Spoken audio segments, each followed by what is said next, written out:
welcome back to my YouTube channel. Ketemu lagi sama aku di channel Nalvi Dikaya. Sebelum ke video, jangan lupa like, komen, dan subscribe ya. Jangan lupa kalau kalian merasa video ini bermanfaat, jangan lupa klik tombol lonceng supaya kalian gak ketinggalan video-video terbaru yang lainnya dari aku. Oke guys, semoga kita selalu diberikan perlindungan dari wabah yang sedang melanda kita saat ini, dan semoga kita selalu sehat. Dan kita berdoa bersama-sama semoga wabah ini cepat selesai ya. Oke guys, kali ini aku bakalan bikinin kalian video tentang dunia perkuliahan lagi, yaitu tentang mahasiswa skripsian. Banyak dari kalian mahasiswa yang sedang skripsian, dan mungkin banyak dari kalian juga yang skripsian sambil bekerja. Nah, itu kira-kira gimana ya? Gimana ya cara ngatur waktunya supaya kita tetap bisa fokus skripsian dan supaya kita tetap bisa menjalankan kerja kita dengan lancar dan baik teman-teman, tanpa harus dapat omelan dari bos. Oke, langsung aja kita ke videonya. Jangan sampai di skip ya. Happy watching. Halo guys, welcome to channel Nalvi Dikaya. Temukan berbagai tutorial, ide pembelajaran PAUD, info kepautan, dan personal experience. Jangan lupa subscribe ya, karena subscribe itu gratis. Happy watching. Oke guys, kali ini aku bakalan jelasin ke kalian, dan ini berdasarkan pengalaman aku ya. Jadi apabila ada beberapa argumentasiku yang mungkin kurang sependapat dengan kalian atau kurang sependapat dengan pengalaman kalian, itu semua mungkin hanya perbedaan aja ya guys. Jadi kita di sini sama-sama sharing aja. Kalian tahu bahwasannya skripsi merupakan salah satu tugas akhir yang wajib untuk dilakukan oleh semua mahasiswa apabila dia ingin menyandang sarjana, menyandang gelarnya, baik itu sarjana, magister maupun dokter. Jadi itu harus benar-benar dilakukan, tidak ada pilihan lain. Seperti mahasiswa yang sekarang ini lagi pandemi, seperti siswa SD, SMP, SMA, mungkin mereka bisa menghapuskan ujian nasional gitu. Tapi untuk mahasiswa sendiri kita tidak bisa, pemerintah tidak bisa untuk menghapuskan skripsi, untuk bisa meluluskan kalian dari universitas gitu. Dan kali ini juga aku bakalan bahas korelasinya dengan pekerja. Soalnya apa? Di masa pandemi seperti ini banyak sekali mahasiswa yang lagi skripsi online, dan mungkin mereka juga lagi sambil kerja gitu loh, cari tambah-tambahan gitu loh guys, untuk nambahi uang paketan dan lain sebagainya. Oke, dan di sini kita akan mulai penjelasanku. Bener gak sih guys, kalau skripsi itu bisa gak lulus tepat waktu kalau kalian sambil kerja? Skripsi itu hanya satu mata kuliah ya guys, 6 SKS yang harus kita tempuh dalam waktu 6 bulan atau 1 semester. Atau biasanya ada juga mahasiswa yang membutuhkan waktu sekitar 1 tahun atau sekitar 12 bulan untuk menyelesaikan skripsinya. Nah, bagaimana jika skripsi yang super sibuk ini kita jadikan satu dengan pekerjaan kita di dalam satu waktu yang sama guys? Oke, kali ini tips buat kalian yang sedang menjalankan skripsi sambil bekerja. Gimana sih cara memanage waktunya? Ini adalah tipsnya. Untuk tips yang pertama yaitu niatkan dalam hati kalian kalau skripsiku bakalan benar-benar selesai tahun ini juga, tidak boleh ditunda lagi. Jadikan skripsi sebagai prioritas pertama kamu, lalu pekerjaan sebagai prioritas kedua. Namun kalian juga nggak boleh untuk mengambil alasan apabila kalian meninggalkan pekerjaan kalian untuk mengerjakan skripsi. Jadi ada beberapa tahapnya guys untuk meninggalkan pekerjaan, yang mana itu kita harus mengorbankan pekerjaan untuk skripsi kita gitu loh. Ada urgennya, nggak semerta-merta. Oke, nanti di poin kedua aku akan bahas ini. Untuk yang pertama dulu, niatkan dalam hati kalau skripsi kalian akan selesai. Aku kasih argumentasi untuk kalian ya guys. Kalian bekerja itu kan pasti untuk memenuhi UKT, untuk membayar UKT kalian, UKT kuliah kalian. Pasti itu kalau kalian mau males-malesan ngerjain skripsi, pasti kalian punya pikiran kayak gini, alah nggak apa-apa, aku besok-besok aja ngerjain skripsi, toh aku bayar sendiri kan, nggak menyusahkan orang tua, aku bayar sendiri kan gitu. Itu salah guys, mindset kayak gitu tuh salah gitu loh. Soalnya apa? Kalau kalian punya mindset kayak bekerja hanya untuk bayar UKT. Terus kalau UKT kalian bayar sendiri, kalian semena-mena nggak mau ngerjain skripsi. Nah, di situ kalian itu pasti akan terulang lagi setiap semester. Akhir semester itu pasti kalian punya mindset kayak gitu. Buat apa guys? Buat apa kalian itu bekerja hanya untuk membayar UKT? Sedangkan tuh setahun kalian pasti bisa lulus. Kok aku yakin kalian pasti bisa gitu loh. Jadi mindset kan, masa sih aku bekerja cuma buat bayar UKT? Emang aku gak mau lulus? Emang aku gak mau nabung buat aku nikah nanti? Emang aku gak mau bahagiain orang tuaku, beliin mereka rumah, beliin mereka sepeda gitu?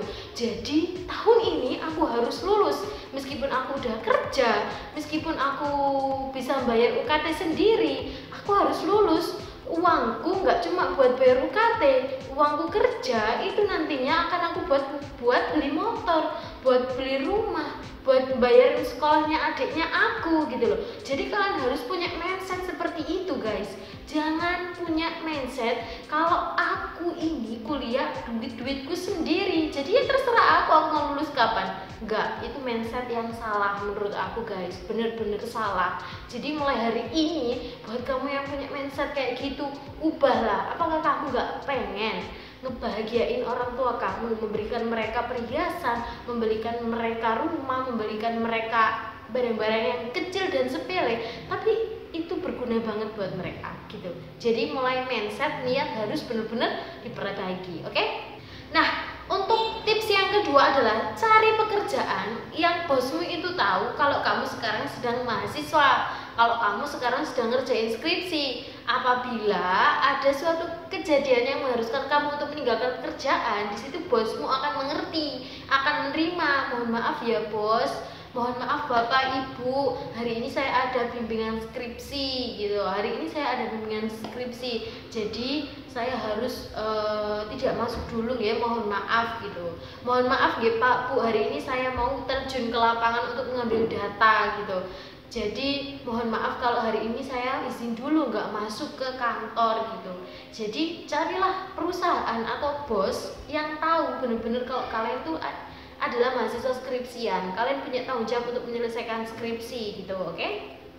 Yang ketiga yaitu atur waktu ngerjain skripsi. Nah ini tadi yang aku bilang guys, ada beberapa urgensitas yang mengharuskan kalian izin, yang mengharuskan kalian nggak usah izin. Contohnya, di sini ada beberapa hal-hal yang urgent yang mengharuskan kalian untuk meninggalkan pekerjaan kalian, seperti terjun lapangan, terus bimbingan ke dosen pembimbing secara langsung tatap muka, terus seminar proposal, terus sidang skripsi dan wisuda. Itu adalah hal urgent yang menurut aku kalian harus benar-benar izin dari pekerjaan kalian untuk gak masuk.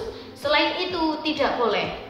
Contohnya apa? Misalkan ngerjain bab 1, ngerjain bab 2, bab 3 sampai bab 5, ngerjain revisian. Enggak, itu bisa kalian kerjakan di luar pekerjaan kalian gitu loh. Itu bisa kalian selesaikan di luar pekerjaan kalian. Meskipun kalian harus begadang, meskipun kalian harus gak tidur, meskipun kalian harus meninggalkan waktu bermain, meninggalkan waktu istirahat kalian gak boleh izin dari pekerjaan kalian untuk yang beberapa tadi, yang terakhir tadi, ngerjain revisi, terus habis itu ngerjain bab 1, 2, 3, dan 4, dan 5, mengolah data. Itu bisa kalian lakukan di luar pekerjaan kalian. Kalian nggak harus izin guys, mengerti? Oke?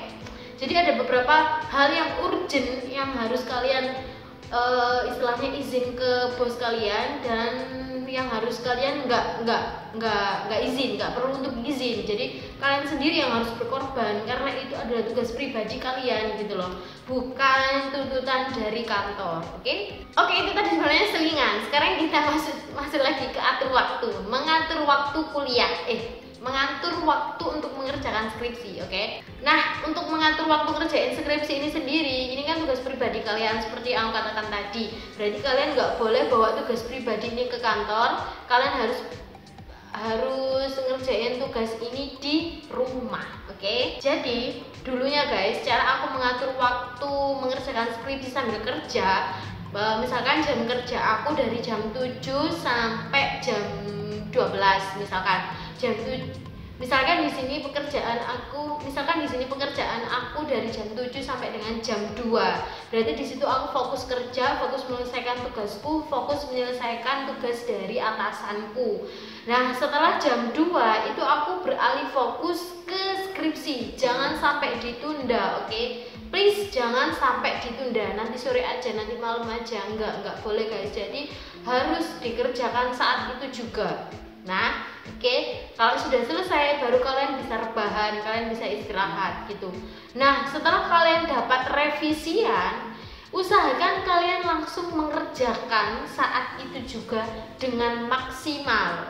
Semakin maksimal kalian mengerjakan revisian, semakin maksimal kalian mengerjakan bab-bab kalian, maka akan semakin sedikit revisi yang diberikan oleh dosen gitu, dan semakin cepat kalian akan ACC gitu loh. Jadi pergunakan waktu sebaik mungkin gitu loh guys. Dan saran aku, jangan pernah meninggalkan satu kesempatan pun dosen kalian saat membuka bimbingan gitu. Misalkan satu minggu membuka 3 kali bimbingan, terlalu banyak ya. Misalkan satu minggu membuka 2 kali bimbingan. Di situ kalian harus benar-benar memanfaatkan 2 ini gitu loh. Jangan sampai meninggalkan salah satunya. Aduh, aku belum mengerjakan gimana ini. Jadi wis lah, nanti kan masih ada bimbingan 1 lagi. Enggak, jangan guys. Itulah fungsinya kenapa kalian harus mengerjakan revisian setelah mendapat kiriman dari dosen, langsung dikerjakan. Jadi misalkan ada bimbingan dadakan, kalian itu bisa langsung ngirim gitu loh, set gitu loh guys. Jadi bisa langsung cepet gitu loh. Oke, paham kan? Nah, menurut penjelasan aku tadi seperti itu adalah pengalaman aku ya guys, karena aku juga pernah bekerja sambil ngerjain skripsi gitu. Aku pernah bekerja sambil ngerjain skripsi dan itulah yang aku terapkan gitu loh. Jadi alhamdulillah aman-aman saja gitu loh. Jadi kerjaannya aman, skripsinya juga aman, dan alhamdulillah lulus tepat waktu. Apalagi ada pertanyaan dari kalian bisa langsung share di kolom komentar. Nah, oke. Sebelumnya jangan lupa like, comment, dan subscribe.